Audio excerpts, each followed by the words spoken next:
사랑하는 은혜샘교회 성도 여러분들, 안녕하십니까? 김광훈 강도사입니다. 우리 오늘 하루도 하나님의 말씀을 붙들고 살아갈 때에 거룩한 하나님의 나라를 세워가는 그런 귀한 하루, 귀한 시간이 되었으면 좋겠습니다. 이 시간 함께 살펴볼 하나님의 말씀은 우리 미가서 3장 9절에서 12절까지의 말씀입니다. 우리가 성경을 읽으면서 너무나 당연한 사실이기 때문에 가끔 그 사실을 잊어버릴 때가 있습니다. 이처럼 너무나 당연한 사실이 무엇이냐면요, 성경의 말씀은 하나님을 믿지 않는 자들에게 주어진 것이 아니라 하나님의 백성, 하나님을 믿는 자들, 하나님을 섬기는 자들에게 주어진 말씀이라는 겁니다. 성경 말씀은, 이 하나님의 말씀은 하나님을 믿지 않는 자들에게 선포되어진 말씀이 아니라요, 하나님의 백성된 자들, 그러니까 이 구약 성경으로 따지면 이 선민이라 칭하는 이스라엘 백성들에게 주어진 말씀이라는 겁니다. 따라서 이 하나님의 백성에게 주어진 이 말씀을 하나님의 백성들이 살아내므로 하나님을 믿지 않는 자들, 하나님을 모르는 자들에게 하나님이 누구신가를 보여주어야 한다는 거죠. 이 말씀, 하나님의 말씀이 하나님을 믿지 않는 자들에게 바로 즉각적으로 전해지는 것이 1차적인 목적이 아니라 하나님의 백성들에게 전해지므로, 하나님의 백성들이 그 말씀을 살아내므로 하나님을 믿지 않는 자들에게 하나님의 살아계심을, 하나님의 거룩하심을 나타내게 하도록 쓰여진, 또 우리에게 주어진 말씀이라는 겁니다. 마찬가지로 오늘날 우리에게 동일하게 이 말씀이 주어졌습니다. 하나님을 아직 믿지 않는 자들, 하나님을 모르는 자들에게 이 말씀이 선포되어지는 것이 아니라 하나님을 믿는 자들, 하나님을 붙드는 자들, 우리 스스로가 나는 하나님의 백성이라고 칭하는 자들에게 주어진 말씀이라는 겁니다. 동일하게 오늘 이 말씀이 하나님을 믿는 하나님의 백성이라 칭하는 우리에게 주어진 말씀이다 믿고 오늘 하루 이 말씀을 우리 마음에 새기고 살아갈 수 있는 그런 귀한 성도들이 되었으면 좋겠습니다. 특별히 오늘 이 본문은 9절에 보면요, 야곱 족속의 우두머리들과 이스라엘 족속의 통치자들에게 주어진 말씀입니다. 이것은 이 당시 이 이스라엘 백성들의 리더들, 통치자들, 우두머리들에게 주어진 말씀인데요, 이 말씀을 우리가 단순히 그렇다면 이 말씀은 뭐 교회 목사님들, 목회자들, 아니면 뭐 교회 리더들에게 주어진 말씀이겠네? 라고 생각해서는 안 됩니다. 여러분들 가정의 신앙의 리더는 누구십니까? 바로 여러분이지 않습니까? 여러분들이 있는 직장 속에 그 신앙을 붙들고 있는 통치자는 누굽니까? 바로 여러분이지 않습니까? 여러분이 있는 곳이, 여러분들이 그곳의 신앙의 리더이며 우두머리이며 통치자입니다. 그렇기 때문에 이 말씀은 어느 누군가에게 주어진 말씀이 아니라 오늘날 가정 속에서, 직장 속에서, 삶 속에서 신앙을 붙들고 살아가고 있는 우리 한 명 한 명 모든 사람들에게 동일하게 주어진 말씀입니다. 그 말씀이 오늘 뭐라 말하고 있는지 함께 계속해서 살펴보겠습니다. 9절 말씀 계속 보겠습니다. 곧 정의를 미워하고 정직한 것을 굽게 하는 자들아 원하노니 이 말을 들을지어다.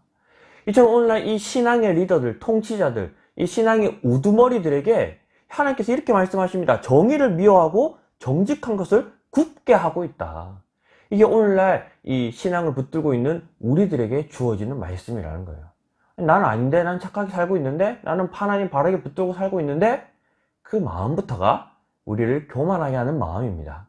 오늘 이 말씀이 정의를 행하지 못하고 죄악된 삶을 살고 있는 나에게 주어지는 말씀이다 라고 생각하며 이 말씀이 오늘 하루 우리의 삶의 기준이 될 수 있는 그런 시간이 되었으면 좋겠습니다. 이처럼 하나님은 계속해서 이 신앙의 통치자들, 신앙의 우두머리들에게 10절에 이렇게 말씀하십니다. 시온을 피로, 예루살렘을 죄악으로 건축하는도다.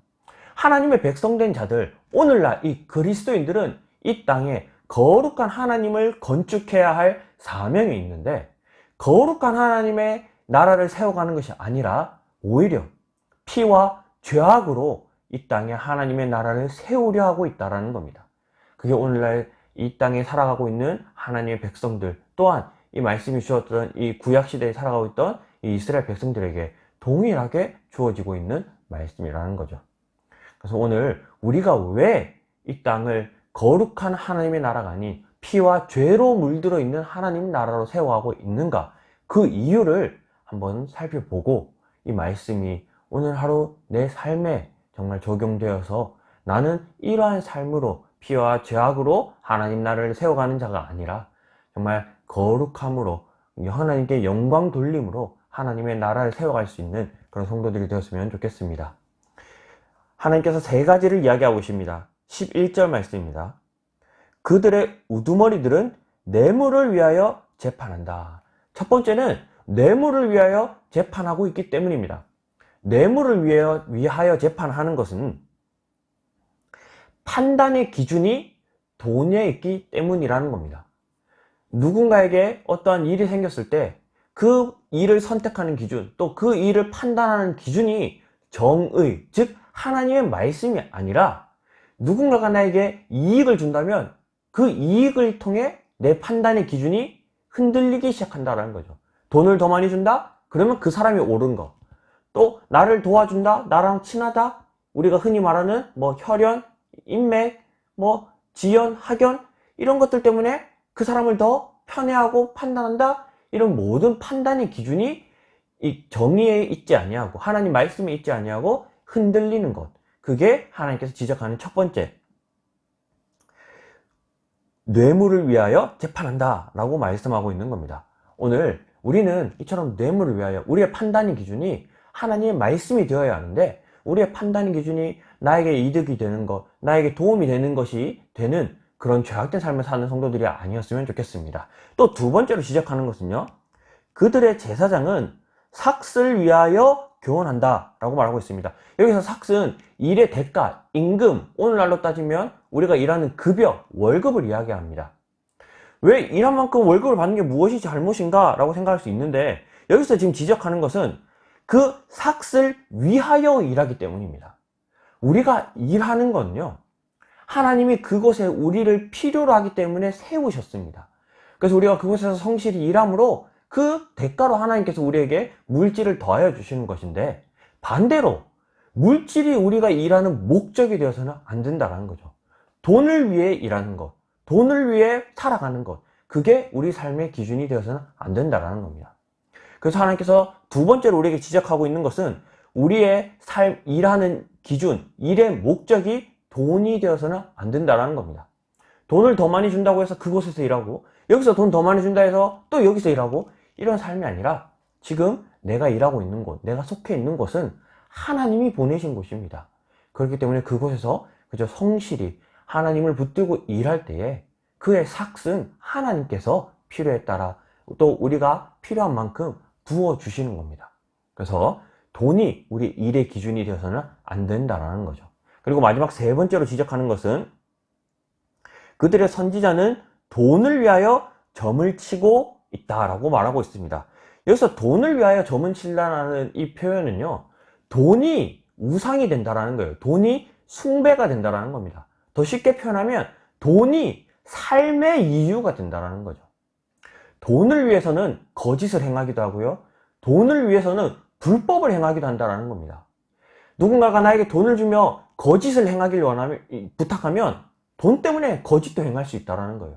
누군가가 나에게 돈을 주면서 불법을 행하라고 얘기하면 돈 때문에 불법도 행할 수 있다는 거죠.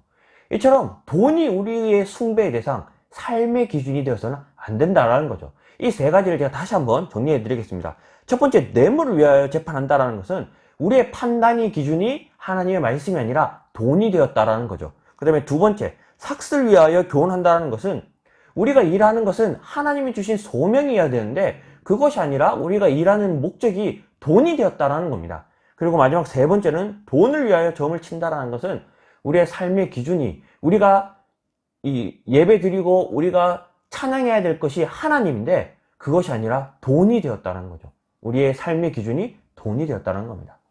이처럼 하나님은 이 세 가지 이유 때문에 이 신앙의 지도자들, 신앙의 우두머리들이 다 그릇된 길을 걸어가고 있다. 그렇게 우리에게 오늘날 말씀하고 있습니다. 그 결과를 12절에 이렇게 기록합니다. 이러므로 너희로 말미암아, 이 너희가 우리 자기 자신이라 생각하시면서 다시 한번 들어보길 바랍니다. 이러므로 너희로 말미암아 시온은 갈아엎은 밭이 되고 예루살렘은 무더기가 되고 성전을 사는 수풀의 높은 곳이 되리라. 오늘날 한국교회가 욕을 먹고 있는 이유, 오늘날 한국교회가 무너져 가고 있는 이유, 그 이유가 여기에 이렇게 지적하고 있습니다. 통치자들, 신앙의 리더들, 신앙의 지도자들, 가정의 신앙을 붙들고 있는 우리가, 직장의 신앙을 책임지고 있는 우리가 그릇된 삶을 살고 있기 때문에 오늘날 세상에 교회가 무너지고 교회가 황폐해져 가고 또 성전이 이 황무지가 되어가는 이러한 모습을 보이고 있다는 거죠. 오늘날 한국 교회가, 오늘날 우리 가정의 교회가, 또 우리 직장에 있는 그 직장의 공동체가 정말 하나님을 욕되게 하고 황폐해지고 무너지고 정말 불타버린 그런 무더기와 같은 모습을 갖고 있는 이유는 우리의 삶이 하나님 보시기에 정직하지 못하고 하나님 보시기에 하나님의 뜻을 나타내는 삶을 살지 못하고 있기 때문입니다. 그래서 오늘 이 말씀을 우리가 잘 기억하면서 오늘 하루 우리의 판단의 기준이 무엇인지, 우리가 지금 일하고 있는 이곳의 사명이 무엇인지, 우리의 삶의 목적이 무엇인지 이것을 우리가 다시 한번 제대로 확립함으로 정말 돈이, 물질이 그것을 우리를 이끌어가는 삶이 아니라 하나님의 말씀이 우리의 삶을 이끌어감으로 오늘 하루 거룩한 하나님의 나라를 세워갈 수 있는 그런 귀한 성도들이 되었으면 좋겠습니다. 말씀을 기억하면서 우리 한 두 가지 기도했으면 좋겠는데요. 첫 번째, 우리 자기 자신을 위해 기도하겠습니다. 오늘 하루 우리의 판단과 우리가 일하는 그 사명과 소명과 또 우리가 살아가는 그 삶의 모든 이유가 정말 어디에 있는지 자기 자신을 잘 살펴볼 수 있도록, 또 하나님의 말씀을 붙들므로 거룩한 하나님의 나라를 세워가는 하루 되도록 자기 자신을 위해 기도했으면 좋겠고요. 두 번째는 우리 나라를 위해 기도했으면 좋겠습니다. 먼저는 우리나라를 이끌고 있는 대통령과 또 위정자들, 또 각 분야의 리더들과 각 분야의 통치자들을 위해서 기도했으면 좋겠습니다. 정말 그들이 우리나라를 올바르게 이끌어갈 수 있도록, 또 그들이 하나님을 두려워할 수 있도록 정말 우리나라를 위해서도 기도했으면 좋겠습니다. 우리 자기 자신과 우리 대한민국을 위해 이 시간 함께 기도함으로 오늘 하루를 시작하도록 하겠습니다. 기도하겠습니다. 사랑하는 하나님, 감사합니다.